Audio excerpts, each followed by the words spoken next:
Everyone, this is Stars of the Morning Light. Yes, I'm still without a full voice. I did not set up my boom mic yet, or my boom stand. I'm actually very grateful, everyone.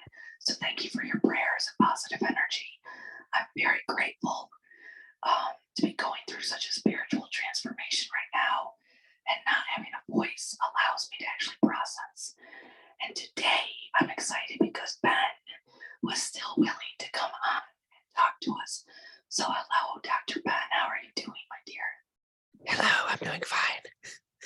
Can you hear me if I whisper, or do I need to talk normal? Yeah, you talk normal. It's so for us humans that if somebody's whispering, we start whispering too. You know, it's like if somebody yawns, we yawn too.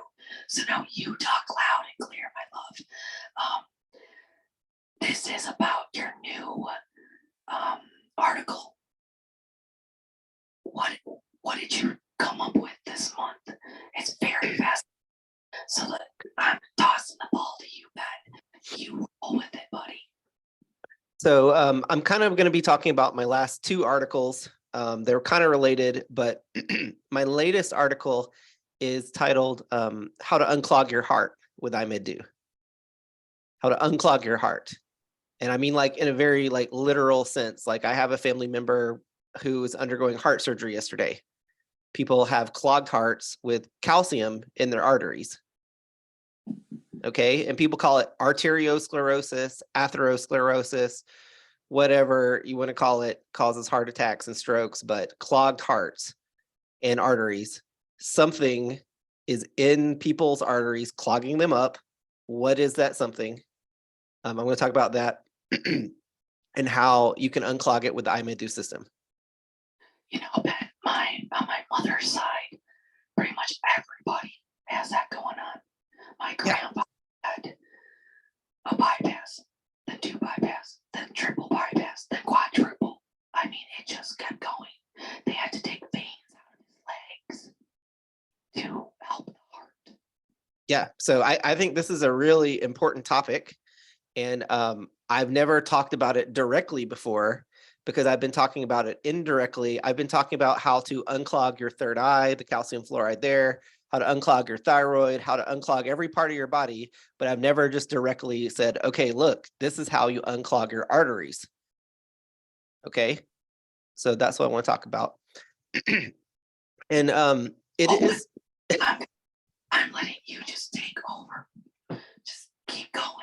Yeah, and so it's related to so what happened? Well, let me just get this important message out there because it's kind of an important health message I want to cover first, and then I want to talk about we can talk about some of the spiritual stuff that we've been going through. But right now I just have this, I got this really important health message. I just need people to know how to unclog your heart, what I'm gonna do. Okay. So they will tell you that there's calcium deposits in your arteries. Okay. And they will tell you that there's just like fats and cholesterols all stuck on top of it.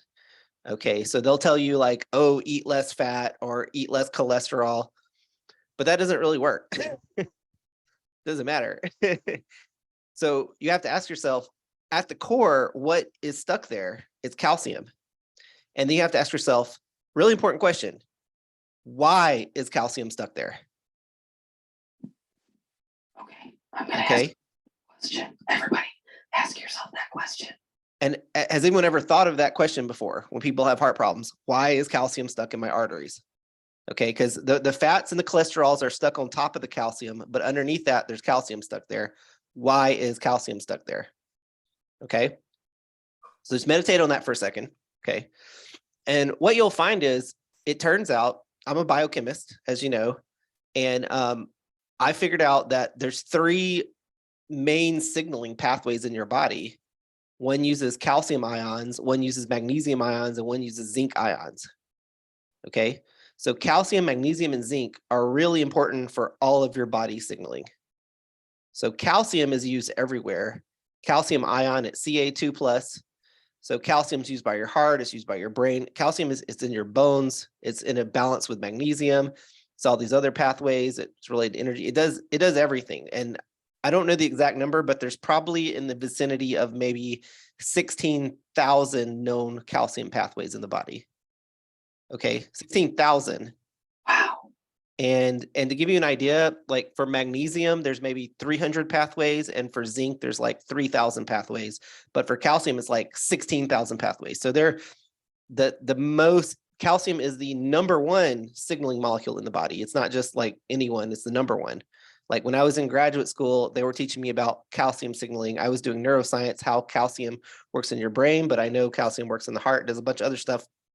And so anyway, I can't, calcium's really important. Let's just say that. Okay. Yeah, I'm gonna roll with it because I definitely don't know that stuff. That's not something that everybody would necessarily know unless you studied biochemistry or biomedical sciences or something. But it is well known by the people who know it that calcium signaling is really important in the body. What they haven't been explaining to people that also zinc signaling and magnesium signaling are also important too. But still, calcium signaling is still number one. Okay, and so for what's going on here, it's a disruption in your calcium signaling. So the calcium is not designed to get stuck somewhere. It is supposed to be freely dissolved and going around and signaling. Okay. So the question is, why is it stuck? Yeah. And why is it stuck there around the heart? Right. Mm-hmm. And so I'll just give you the answer, but I think y'all meditated on that enough more. It's fluoride. It's just fluoride. Okay. So fluoride sticks to calcium and it makes it get stuck there. Okay. It binds insolubly to fluoride. And it's worse than that because fluoride also makes magnesium get stuck and it also makes zinc get stuck. So actually fluoride will get calcium, magnesium, and zinc, all three of them stuck. So it'll screw up all three of your signaling pathways, but the one that people are really like, oh my God, noticing really badly is that it sticks with calcium. Okay? Okay, so keep going, because why is it getting stuck in the heart? Okay, well, it doesn't just get stuck in the heart, it gets stuck all over your body. Okay.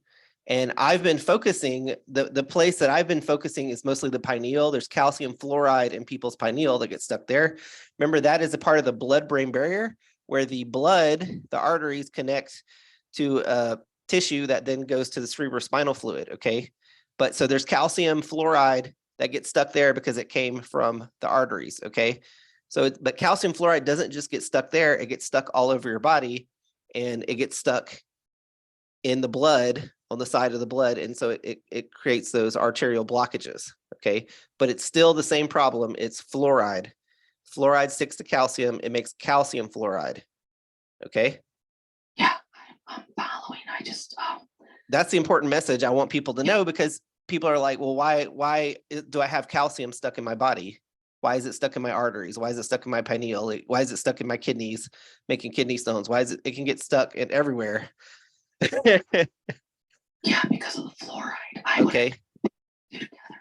And then once you have calcium fluoride stuck there, then your body is always trying to dissolve it. So it's using proteins and fats and cholesterols, and it just keeps sticking more and more stuff, coatings on the outside of it, trying to dissolve it. And it just gets bigger and bigger and bigger and then causes the blockage. But the underlying problem is that core calcium fluoride, I'm telling you. So then once you know that, and that's not something that everybody knows because, you know, everything with fluoride is kind of covered up because you have the dentist spending all this money telling people that fluoride is good for them when it's not. But so not every, the cardiologist will never tell you that. That is the last thing that they will ever tell you. Right now, what the cardiologists are telling people that it's a vitamin K2 deficiency, which that does contribute. K2 and vitamin D are involved in the pathway, but it's usually more of an iodine deficiency. And I'm telling you, it's an underlying fluoride problem is what I'm telling you. Okay. Wow. Okay. Okay. So if you believe me, that is fluoride, which you can, as a chemist, you can go research, okay, calcium sticks with fluoride. It makes an insoluble salt. So, and in my article, the solution is how do you then get rid of fluoride? Okay. And as you know, I'm an expert in getting rid of fluoride. Like, I'm really an expert. I'm in the American Chemical Society fluoride division, and I specialize in detoxing fluoride with iodine. So like, I know how to get rid of fluoride. Nobody else does because there's actually only 2 ways. I say in my article 3, but only 2 of those ways will work for the blood. The third way will not work. There's only 2 ways to detox fluoride that I know of out of anything. Okay. Yeah. And the number 1 way is just iodine. You have to take iodine. Iodine will directly detox fluoride. Okay. The number 2 thing is, and about 5 years ago, I didn't used to know this. I thought that iodine was the only thing that would do it, but it turns out that also gold will detox fluoride. Okay. Yeah. And the way that works is the colloidal gold releases monoatomic gold, and the monoatomic gold, every single atom of gold can bind up to 3 molecules of fluoride. Oh, Okay. nice. So it's known, that's why people, when they were taking gold and it was opening up their third eye, or they would take iodine, it would open up their third eye. They were both working because both of them were able to get rid of the fluoride that was causing the calcium fluoride to get stuck there. Okay. And then there is a third way, but it will not work for unclogging your heart. And that is when there's an insoluble salt, calcium fluoride, if you can decrease the pH, if you can make it more acidic, you can also dissolve it. Okay. However, you can't do that in the blood because your blood is pH buffered. Okay. So the chemistry trick of dropping the pH to make it dissolve, you can't use it to get the calcium fluoride out of your blood. It's interesting because like a few years ago, it was all the hype to drink pH water. Yeah, well, your blood is, yeah, so more, so there's all this stuff aligned that like, okay, lower pH is bad, higher pH is good. And it is true, there's a correlation with lower pH, like people's blood is more acidic when they have more cancer and infection and stuff. Your blood is not supposed to be acidic, it's buffered, it's slightly above 7, I forget what it is, like 7.6 or something. But 7 is neutral, lower pH is more acid, higher pH is less acid, it's kind of backwards, it's a chemistry thing. But your blood has very close parameters. It doesn't change much. So you can't really use pH to drop the pH to dissolve it. And if you drop the pH, it actually promotes infection and cancer. So you can't do that. For getting the calcium fluoride out of the blood, I do mention in the article that you can do that to get it out of your urine. Okay. And the way that you do that is you take apple cider vinegar. Apple cider vinegar is acetic acid and has malic acid in it. It's more acidic, and the drop in acidity in your kidneys and urine will help you get the calcium fluoride and like kidney stones out. And I've talked about that before. So you can dissolve it with acid. The safe way to do it is like with apple cider vinegar type acid, but that will only get it out of your urine. It will not get it out of your blood. And we're talking about getting the calcium fluoride out of your blood. So the only of those 3 ways that I know in my article, like I say, the only 2 ways that actually will work out of anything that I'm aware of is iodine and gold. And you'll notice that, go ahead. That's so cool. Yeah. I want to remind people that with your system, we also take the silver to make all of this flushing much more nice. Just on the body. Yeah. That's exactly right. And so that's what I'm explaining. So 2 of my 3 things in my system directly detox fluoride, the iodine and the gold. But notice we also take silver. The gold protects your brain and the silver protects your body as the fluoride comes out, because the fluoride causes inflammation and it keeps re-sticking. So if you make it unstuck, it tries to rebind, because all throughout your body, you have free calcium, free magnesium, free zinc. So every time you loosen up the fluoride, it'll try to bind to something again. So you have to keep, your body has to, like a process pushing it out. And eventually it'll get it from the blood to the urine, and then you pee it out is the primary way. Okay, it can also you can also sweat it out to some extent and poop it out to some extent, but most of it is going to come out of the urine.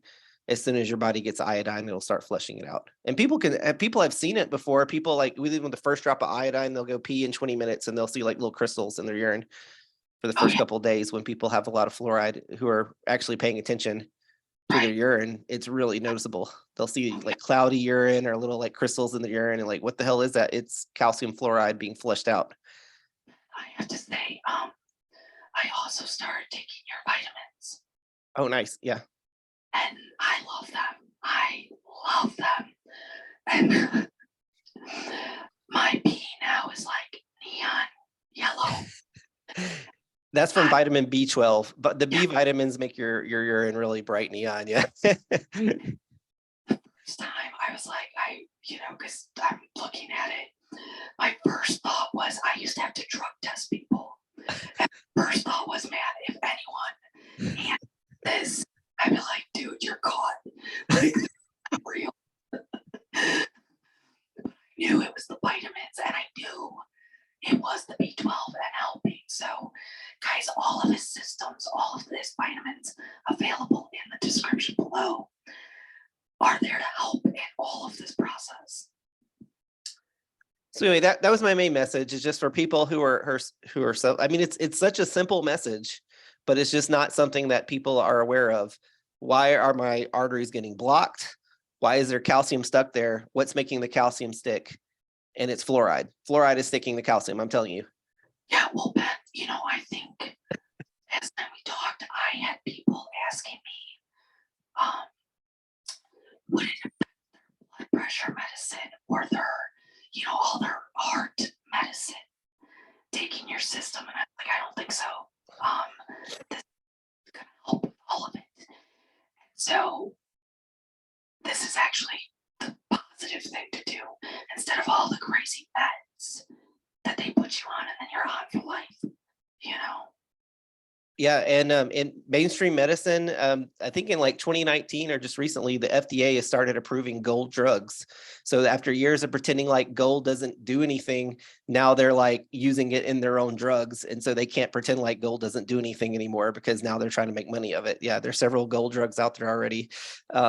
So anyway, gold is a medicine, but you should not use it in drug form like they're doing. You should use it in the pure form, which is the nanocolloidal gold, which releases the monoatomic gold from the surface of the colloidal gold.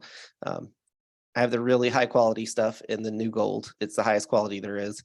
And it's best used with, so if you just took gold, it would help flush fluoride out, but usually people are also iodine deficient because iodine does a lot more than just detox fluoride. It's also used for energy and this other stuff.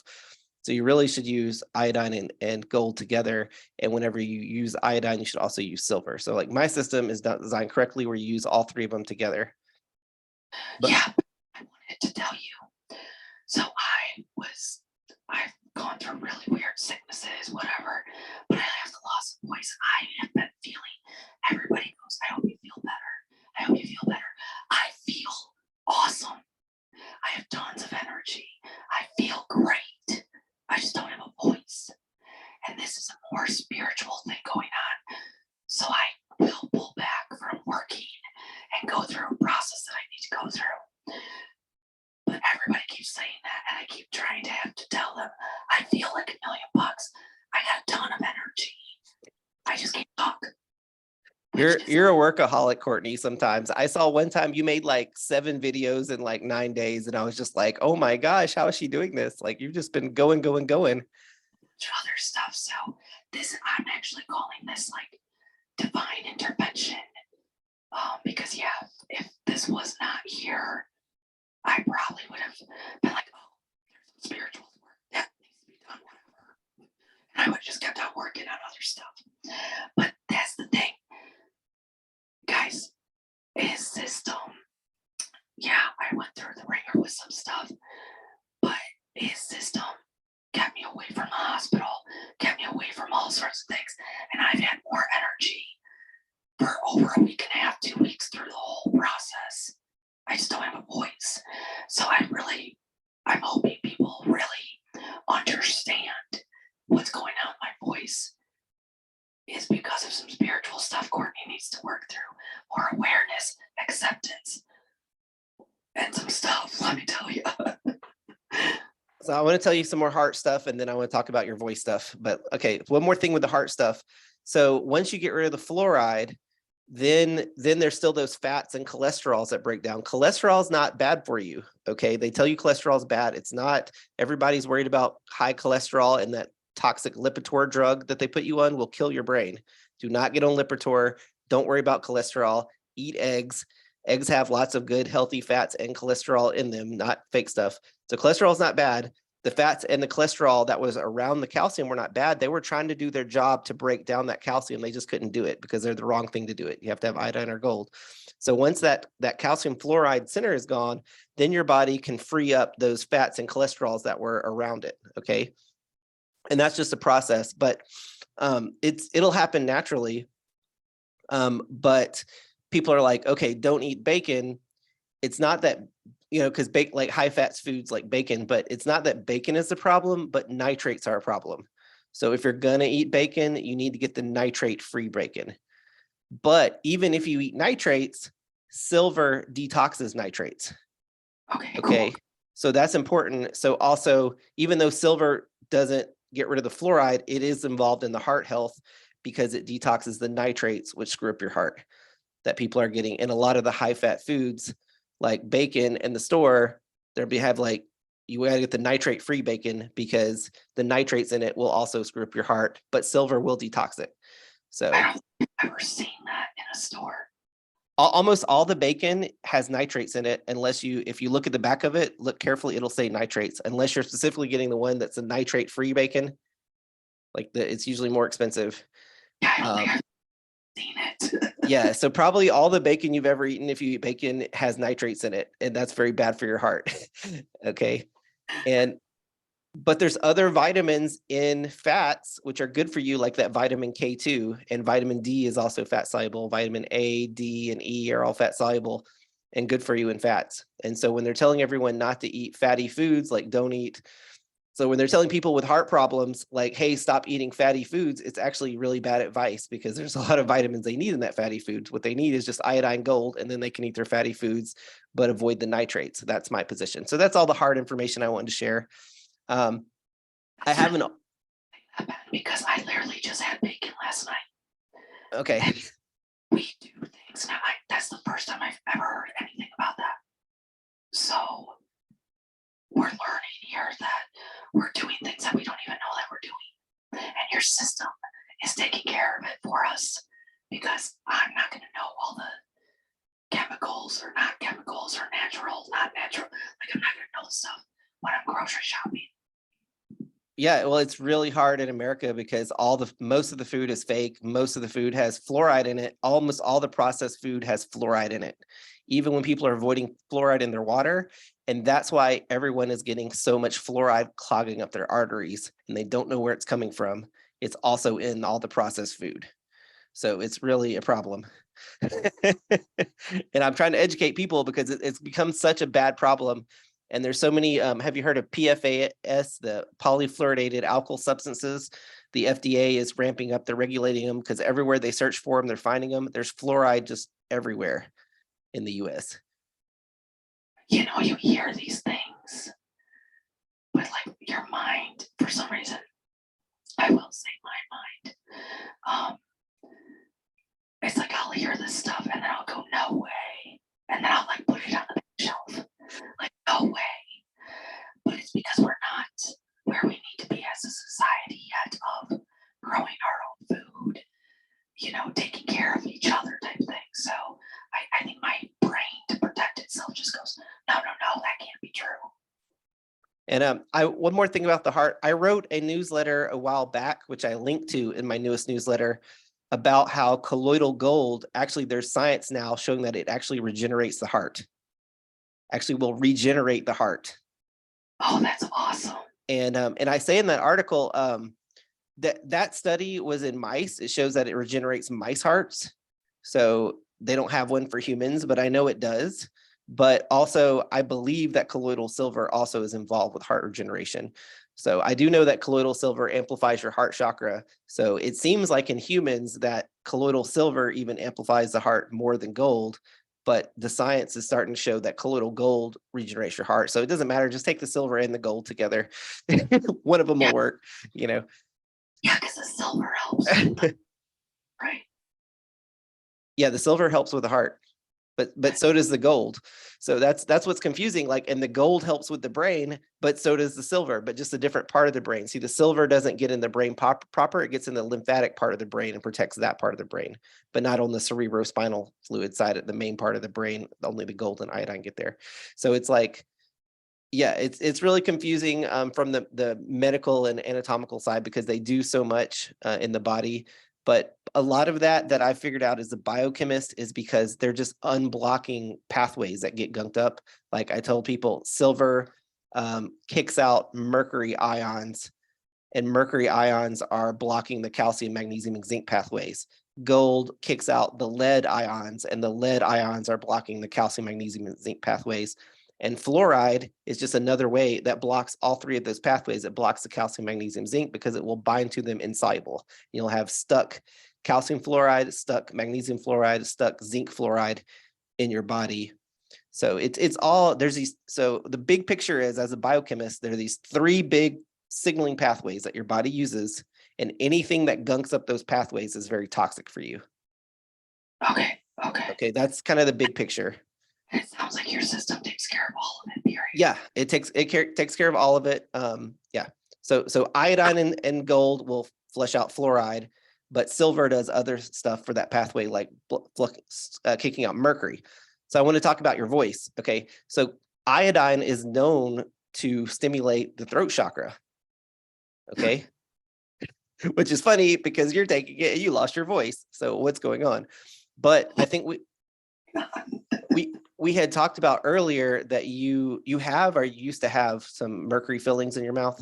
I do. You still do? Yeah, they're still there. Right.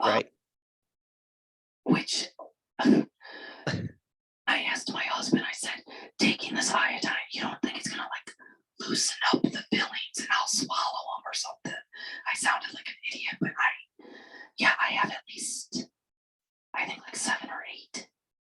Yes. So that's what we need to talk about. So yes, that's why you don't put the iodine directly in your mouth. You're putting it on your skin, right? Oh yeah, definitely. Okay. Because if you did put the iodine directly in the mouth, it dissolves mercury on contact, and you might loosen up too much mercury too fast. Yeah, no, I've always put it on my skin. So that's why, as a safety feature on the bottles, I say put the iodine on your skin. It's not that you can't put it in your mouth, but for people with fillings, they should not put it in their mouth. And I used to work for an iodine company that was telling people to put the iodine in their mouth and swish it around. It's like, no, that's absolutely the wrong thing to do, because you're going to loosen up too much mercury too fast. Where does the mercury from the fillings go? What's right next to it? Your throat's like right there. So you have a ton of mercury in your thyroid. Okay. Because you're using my system, it loosens it up. It's got to flush it out, but it's giving you throat inflammation. It's mercury. Okay. What the direct antidote to mercury is silver. Okay. So normally people take 1 drop of silver a day with my system. However, that's just kind of basic. When you have a bunch of mercury fillings, you have to take higher. Yeah. You need to up your silver dose a lot. How many drops of silver a day are you taking? Oh, I'm taking a lot. Like how many? Just tell me. On average. I'm putting it in my tea at night, so I'm gonna say like 6. Yeah, and that's about right for you, because it's kind of like an extra drop per filling. So like if you have 6 or 7 fillings instead of the 1 drop, you need to be more in like the 5 to 8 range of silver. You know what I'm saying? But like 10 drops is like really high for, it's like, yeah, you need to be about 6 drops of silver a day right now. And what the reason for that is, you have to really protect your body from that mercury. Okay, because there's a lot of mercury in your throat, and your body is so excited right now. It's getting the iodine, and it's finally able to flush that mercury out of your throat, and you can feel your throat healing, right? You can feel your throat healing, but it's weird because it's got inflammation, you got laryngitis, but you can feel it healing, and it is healing. It's healing because it's flushing that mercury out. But you have to protect your body from that mercury, which is the silver. Does that make sense? Oh yeah, definitely. Yeah. It's interesting, the throat chakra. You know, we use it the most, but we then have to question, do we really? So I think this. Well, I also, like 2 weeks ago. So here's the backstory to my throat. I was doing fine, and then one morning I woke up like violently throwing up, and it took like half the day, just throwing up.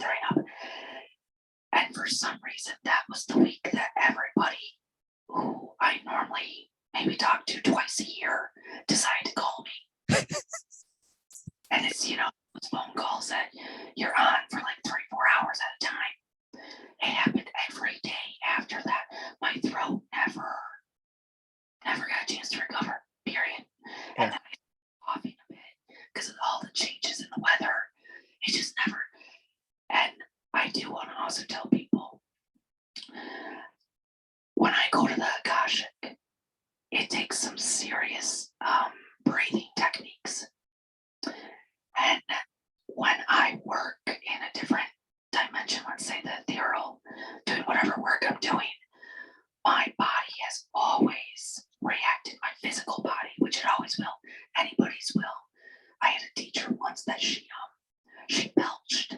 Like that's how her physical body reacted when she was in a different plane working. Mine, I always got like a frog in the throat. And I think it's because I abused my throat chakra so bad in life, on top of not using it the way that, let's say, the higher consciousness beings would like me to. So, yeah, there's a lot going on. So I did my last Akashic reading on a Tuesday. And it takes a lot out of my body. By Wednesday, my voice was completely gone. So I think it's like a mixture of a whole bunch of stuff. And like I said, divine intervention with, if I still had my voice, I wouldn't be paying attention to the other stuff that's going on with me. So I'm very grateful, and like credit to you, Ben. I do feel very fascinating healing going on in that throat area. And this is wild. I can't talk, but I can whistle perfectly. How does that? Yeah. So I just been like whistling and this and that, and so I do believe that a lot of it is because of I can feel a lot of healing going on. You know, Ben, I was a heavy smoker. I was a very, by the age of 13, it was like 2-3 packs a day. So this is the last stint of a very long transformation. Well, that's exciting. I guarantee you your throat will get better. Just relax, rest, detox. Don't talk so much. Enjoy your spiritual journey. But I'm telling you, there was a lot of mercury there, and your body does have to flush it out, and it just is a little bit of time. Even throwing up, people think throwing up is bad. That's one of your body's primary ways of detoxing. Like if you got a bunch of toxins right here, guess what? Your body wants to get it out, right? I mean, well, so what have you been going through? Are you doing good, buddy? Because the last time I saw you, you had a lot going on. Yeah. So yeah, let's change the topic. So I want to talk about my spiritual stuff now for sure. But yeah, it's been an intense spiritual journey the last, 3 months or so for me. You've been going through it with me, but I started getting all this weird meditation information on Orion and Norse mythology stuff. And then my dad passed away, and then it just kept coming harder and harder. And I didn't really talk about that. I did an episode called Father's Blessing. I don't know if you saw it. Because I wrote it and forgot to send it out by email to remind people that it was there. But that was last month's episode. And I was looking at the Orion constellation, and I saw there is a secret red nebula behind it, which I'd never seen before, that I showed people. And I would believe it. I would, trust me. And it looks exactly like, I don't know if you've ever seen the symbol for the Methodist Church, but it's like a cross with this like red flame thing on it. Yeah, it's basically the symbol for the Holy Spirit, but like that's the real, it's there behind the Orion constellation. There's like a red nebula like that. And when my dad passed away, like I got attention. I was like looking there, and like I felt something go there. Like I felt his spirit go there, and then I felt something come back down, which I interpreted as a blessing. But I was like, whoa, there's something going on with life and death with that area there in the sky, or my mind projecting it or something. And so that was really weird. That was last month. And then I said that I was going to talk about the Orion constellation again. This episode, I didn't. I ended up talking about the heart, but I kind of did. And so let me explain it. So now that I've already got the main health message out, I'm going to go back and talk about the spiritual stuff. Okay. So I'm focused on the Orion constellation. This is now the year of the rabbit. Okay. It's the year of the rabbit. And do you know where the rabbit constellation is? No, I don't. So right below the Orion constellation is the rabbit constellation. I'm serious. It's called the Lepus, Lepus, the Lepus constellation, which is the hare constellation, which is a rabbit. I'm not making this up. I swear this is true. Check it out. I'll go with it. Yeah. Okay, so look at the stars. Okay, but right under the Orion constellation, there is the rabbit constellation. It's called the Lepus, Lepus constellation. Okay, and that means the hare And, hare is like sacred, like Hare Krishna, like in India and stuff, like the word hare or the rabbit, Easter, all that is very sacred. So I'm looking at Orion, I'm looking at this constellation under Orion, except I was looking at this rabbit constellation in the year of the rabbit, but I did not see a rabbit. You know what I saw? No, what? Okay. And before I tell you, I want to preface this. When you look at the stars and you're expecting to see something that someone else tells you to see it, that's kind of a form of mind control, because people have looked at the stars and decided what they look like. But that's not how you actually look at the stars. Look at the stars yourself and let your mind see what it wants to see. You know what I mean? Because that's your brain talking to you rather than just listening to what someone else says they see, right? So I'm looking at this area underneath Orion, and I kid you not, a golden eagle. And you're the one who's like, man, you're a golden eagle. I went to Akashic Record, you're gold. I'm like, what the hell are you talking about, Courtney? But I saw it. I saw the damn golden eagle. Okay. And then, so the rabbit constellation, when I looked at it, I did not see a rabbit. I saw a golden eagle, and then it was kind of a phoenix.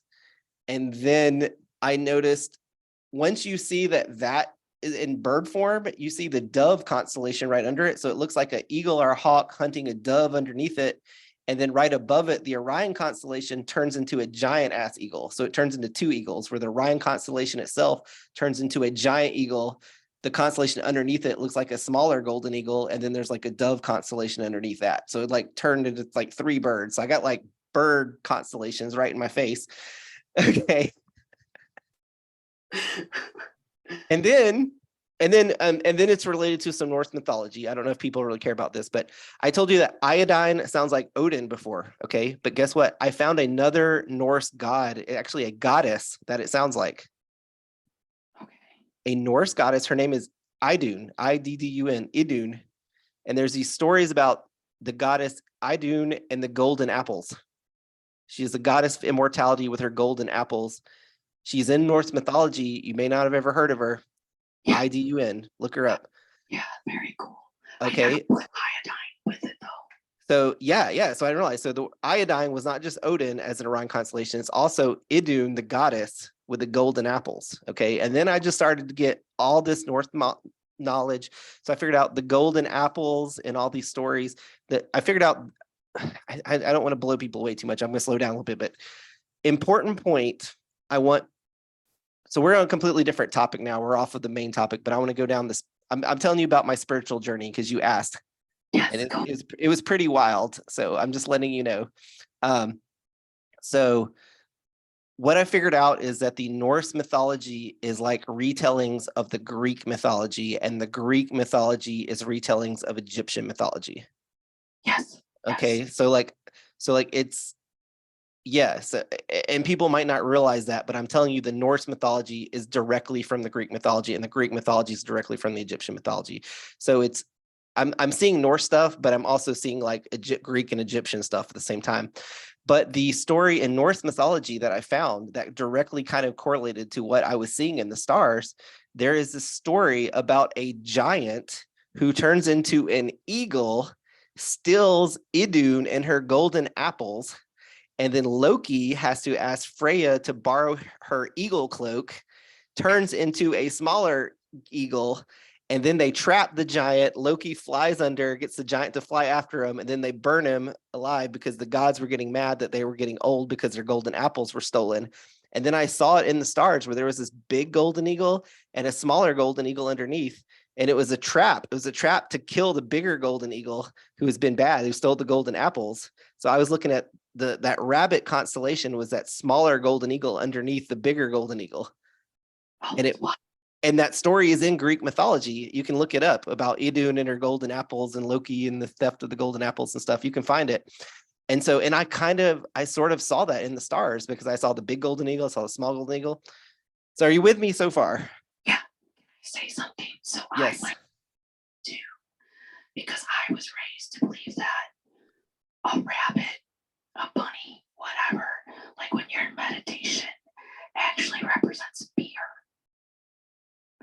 And so for that rabbit to then originally go from rabbit into eagle to you're seeing the phoenix that, for me at least, is a representation of coming out of all sorts of fear and triumph, you know? Yes, that's exactly right. And then, so you're with me so far? And then that freaking rabbit slash eagle slash phoenix transformed again.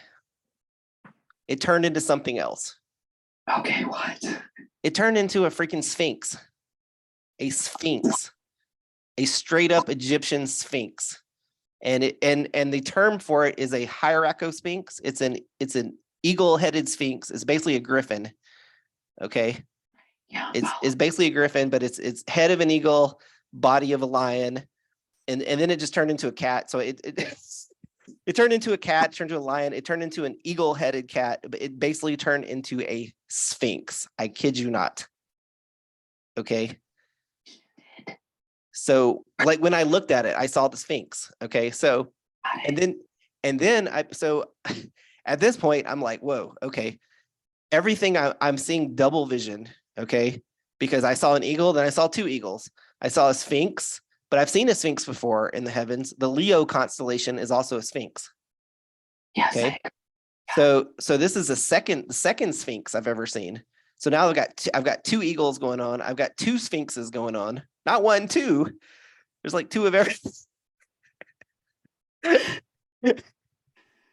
And then I did a lot of research on sphinx, and I figured out they were ancient symbols of, well, they were depicted differently by the Egyptians, and then the Greeks predict the Egyptians, they think were depict them as male, then the Greeks depicted them as female, but they were, from what I can tell looking at other cultures and stuff, I think originally they were basically like temple guardians, and they removed sin and protected and scared fear away or whatever. I don't know.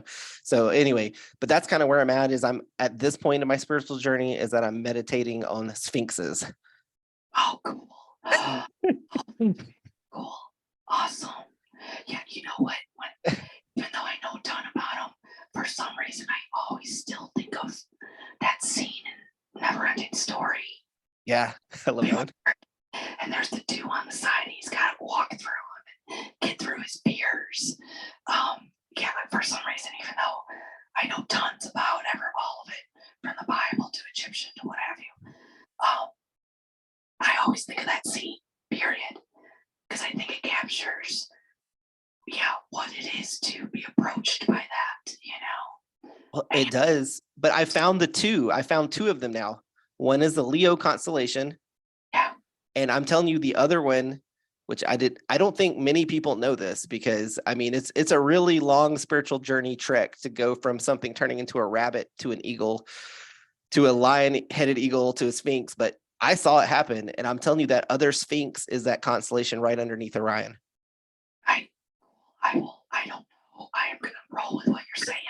Yeah, roll with it and go look at it. But don't try to see it. Just look at it and see what your mind sees, because you might see something different. Who knows? I agree with you, Ben, with Leo being a sphinx.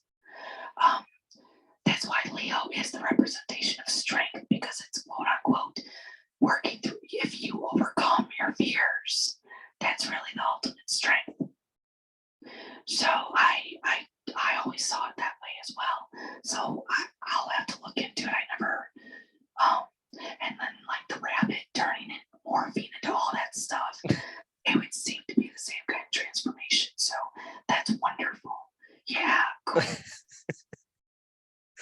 So yeah, so I got all that weird spiritual stuff, and then I was like, okay, that's great, but is there like a health message in here I can communicate to people? And then I got the information on like make sure people understand that it's fluoride in their arteries, the detox, because not everybody really cares about my spiritual journey or your spiritual journey. They're all focused on their own health and spiritual journey. So I want to give them something that will directly help them now. But for the people who are interested in what we're going through some intense stuff right now. It is. And so let's say this, because you learn this Sunday in the Patreon class. Our hearts are actually shifting. The reason why everybody says heart-centered is because our hearts will actually shift to the center and be that what should be called the high heart. It's very much more up here. And so I would rather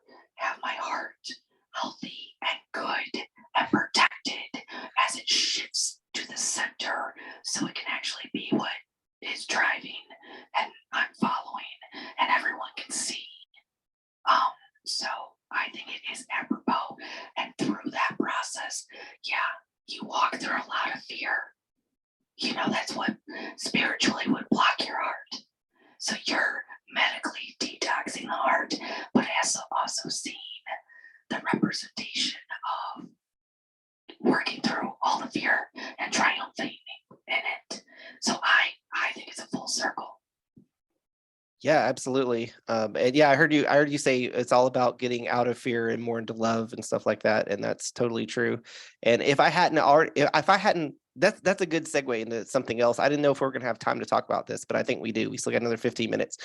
So this idea of being fear resistant or overcoming fear, being immune to fear, I've always been that way, but I didn't understand why until like recently. And I'm just like, I'm like unnaturally not able to be manipulated by fear mind control. Like everyone's fear-based mind control my entire life just bounces off of me. And I figured out that it's basically because I didn't realize what I was doing, but I figured out how to use the helm of awe. And it's the helm of awe and the helm of terror. There's two ways to use it. And I was really confused about this a couple months ago, but I really want to talk about this if you're interested in talking about this topic. Sure. Okay. So I figured out with my IMedDo stuff, I was accidentally using it correctly. And the correct way, in my opinion, is to have external gold. Have you ever seen the symbol for IMedDo? It's the cool artwork that has the little things around it. If you look at that, it's got gold. It actually has real gold in it that my artist friend made. You look at that and you use it as a spirit mirror to look at yourself. You're looking at your inner divine self and you're sending love to yourself. Okay. I didn't know that before. Okay. So Facebook, check it out. Yeah, my symbol on Facebook is that picture of that art. But whenever I go to fairs, I show people how to use that art. You're basically using it as a reflective golden mirror to look at yourself. You line it up with your third eye. You see like a crown of gold around your head. You're looking at your divine self and you're using your third eye to reflect love back to yourself. So I was doing it right. That is the good way to use your third eye, which is to send love to yourself. I agree. Or you could, but what I didn't realize is that you could also move the mirror and you could just project love outward. Okay, so you could use your third eye for love, bouncing it back to yourself, or just projecting love outward. Okay. Excellent. Yeah. But then what I learned a few months ago when I was looking at the helm of all is there's a different, not so good way to use your third eye that I was not aware of. But people do it all the time, sometimes consciously, sometimes unconsciously. They've actually been using it consciously against us as a weapon, which is basically a weaponized third eye. Okay. And I was basically meditating on the difference between gold and lead. So what if instead of a golden piece of artwork, I put a lead piece of artwork?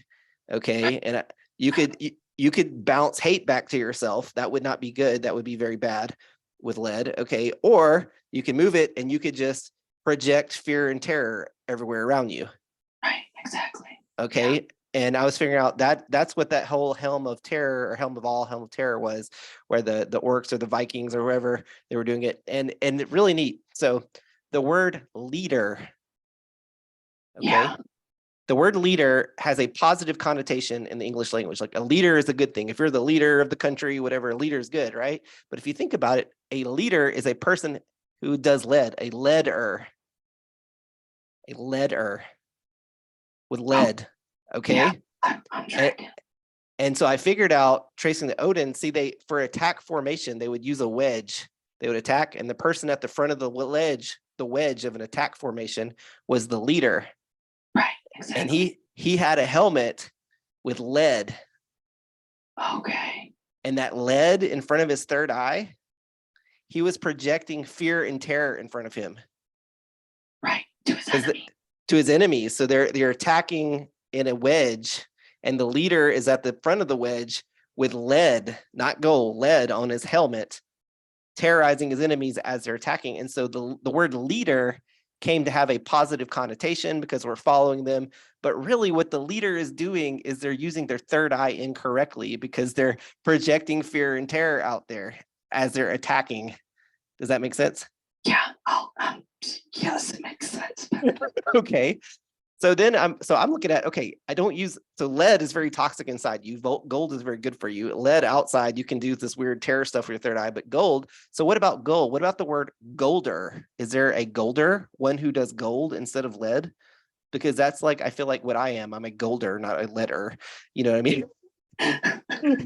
Because I'm showing people, okay, this is how you use gold. Look, you can use gold instead of projecting terror with your third eye. You can project love with your third eye, or you can bounce love back to yourself with your third eye. Is a healthy healing way to do it. Right? So there is no English word golder, okay? But in the Lord of the Rings, the orcs, their hill is Dol Guldur, which is synonymous with dark magic. So I'm like, oh my God. So I'm like, dark magic is the Guldur, really? Like, why are they afraid of the gold? Because I thought the gold is the good stuff. But in linguistics, it's not. I found it again in Harry Potter. Another word for gold is aurum. So they have a word, an auror, Auror. The auror in Harry Potter is like a golder. Okay. And an auror is a sort of like a cop wizard who catches the dark wizards. Okay. So the auror is like the cop wizard who catches the dark wizards, but has to be versed in dark magic in order to counteract dark magic. Yeah. Okay. So a person who is a golder is kind of a scary, like me, is a little bit of a scary person because I'm familiar with all forms of dark magic. Right. But it's not because I'm trying to use dark magic. It's because I'm counteracting dark magic. I have to be trained in it in order to counter it. Does that make sense? Yeah.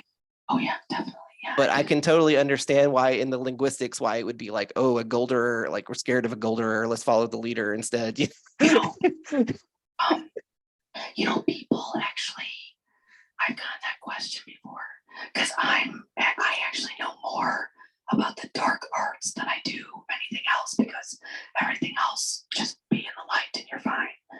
But I've gotten that question a few times of, why do you know so much about the dark? Well, because I need to know its tricks. I need to know how it works. I need to know how it operates. And a lot because of my past, but it is true, that part. You can't have the balance and try to do the amount of good in the world with not knowing about the bad. So I want to talk about, so I think if you accept this term, I think you're also a golder or an auror. You are a very highly skilled person in using gold, not lead, but counteracting the tricks of the dark magic. But people might perceive you as being a dark wizard, but you're not. You're a light wizard. But I understand why they might think that. So okay, so where I want to go with this. So they actually, in the last couple of years, I've basically caught them using weaponized third eye against us. Okay. I definitely. And it's really obvious what they're doing is the bad guys, whoever they are, if you will, are basically trying to mind control people into taking that vaccine is basically what happened. Okay. Yeah. And the people who were weak-minded or who were not impervious to fear-based attacks, they were using their third eye, doing the leader thing, projecting fear and terror. The fear and terror is if you don't get this vaccine, then you're going to die. And you're more afraid of that you're willing to poison yourself with something that'll kill you. You're more afraid of that than this. But it makes you get that message internal, and basically it's basically a form of mind control. Okay. Yeah. It's just a form of mind control is what it is. But it is they're using the leader technique where instead of you're following the leader, they're treating you as the enemy. Okay. So we're basically the enemies with a leader third eye attack coming at us. And for whatever reason, that activated my abilities as a golder, like, oh, dark magic detected. I know how to counteract this, and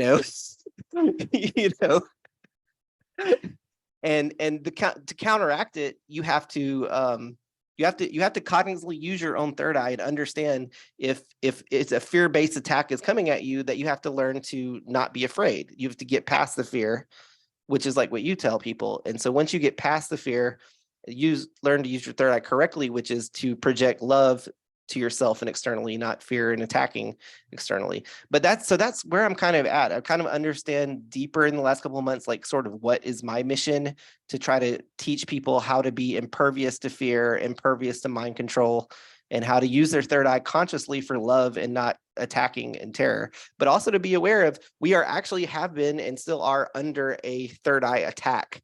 Yeah, we always have been in various forms, I think.